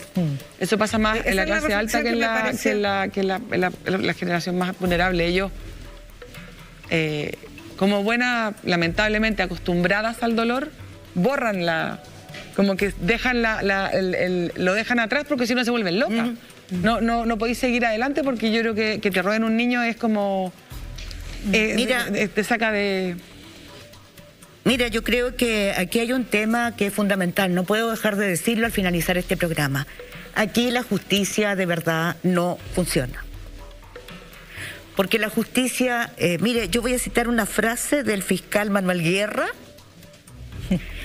el señor que era fiscal metropolitano Oriente, que el 12 de mayo de 2016 afirmó lo siguiente, cuando era el todopoderoso fiscal de la zona Oriente. Claramente tenemos dos derechos penales, uno para los pobres, que es durísimo, y otro para los acomodados, que es muy cómodo y blando. Sí. Eso lo dice el fiscal en posesión de todas sus facultades. O sea, el fiscal que acaba de hacer la investigación, que hizo la investigación en su momento de la acusación contra el presidente Piñera, y que ahora se dice que la hizo bien y que él acaba de decir que no, que el último documento no lo vio nunca, que no estaba completa. Pero eso no es el caso al que quiero llegar. Aquí tenemos, ni más ni menos, 1.700 por lo menos casos en Suecia. 50.000 niños que han sido arrebatados a madres nuestras, a los nuestros de su identidad, que buscan justicia, que llevan cuánto tiempo esta investigación en los tribunales sin que pase nada. Y quiero decirles que no son los únicos. Menores desaparecidos sin que nadie los busque desde hace una década, hay más de 1.000 niños y niñas en Chile. Menores que desaparecen, que están con denuncia por presunta desgracia, niños y niñas menores, más de 1.000. Y del Sename, que han abandonado los centros del Sename en la última década y no regresan, 945. Este es un tema horroroso que nos estremece. Quiero darte las gracias, Constanza, por tu confianza, por tu honradez, por tu forma directa de hablar y por la misión que asumiste. A ustedes quiero darles las gracias por haber escuchado esta noche en este programa especial, a 20 días de una elección. Quiero decirles que mañana tenemos una jornada especial en la red. Tendremos un tremendo documental, que no se lo pierdan, de Patricio Guzmán, el caso Pinochet. Algo relacionado con lo que estábamos hablando. Y también una nueva emisión de Poder y Verdad con Gastón Subret. Pero antes de despedirme, quiero a nombre de todo el equipo, los que estamos aquí detrás, desearle a nuestra colega Yana Levin feliz cumpleaños. Porque ahora está de cumpleaños. Muchas gracias. Gracias, chiquillos. Vamos a ir a la promoción y... ¿Puedo pasar una visita de regalo cumpleaños? Tenemos un aviso. Hasta luego. ¿Me hiciste cortarte? Pásalo. Sí. Dale. De regalo cumpleaños tenemos un foro presidencial mañana a las 7 de la tarde que organiza la Universidad de Chile, que va a ser transmitido por Chile Televisión. es el canal que está transmitiendo la Convención Constitucional, por Radio Cooperativa, por Radio Universidad de Chile, foro en el que además tengo el honor de participar junto a mi colega Paula Molina. Así es, así que vamos a estar con Yasna Levin en un foro que además va a estar concentrado en los temas de educación, cultura, ciencia, que son temas que no pueden estar ausentes en una conversación presidencial y hasta ahora han estado un poquitito relegados. Así que de eso vamos a estar hablando en el foro. Muchas gracias, éxito Mónica. mañana y muchas gracias a ustedes. Que mañana tengan un día de descanso, de sorpresa, de mucho encuentro familiar, porque nos merecemos eso. Arriba con la esperanza. Este lunes, en Poder y Verdad. Gastón, ¿cuándo fue la última vez que usted habló con Violeta Parra? Fue en el aeropuerto de París. ¿Usted la fue a dejar? Ella me dijo que iba a hacer escala su avión durante 4 horas. Y esas 4 horas las pasamos juntos. Gastón, ¿es efectivo que usted en algún momento fue simpatizante del nazismo? Claro, fui simpatizante del nazismo. Bueno, finalmente me preguntó qué piensa usted del presidente Piñera. Entonces yo en ese momento no lo tenía claro, de que venían para saber hasta qué punto estaba yo con ellos o no para darme el premio. ¿Qué le dijo usted cuando le preguntó sobre Piñera? Me parece una persona muy respetable, pero es mi adversario ideológico. Poder y Verdad, este lunes, 21 horas. La Red. Cambiemos juntos.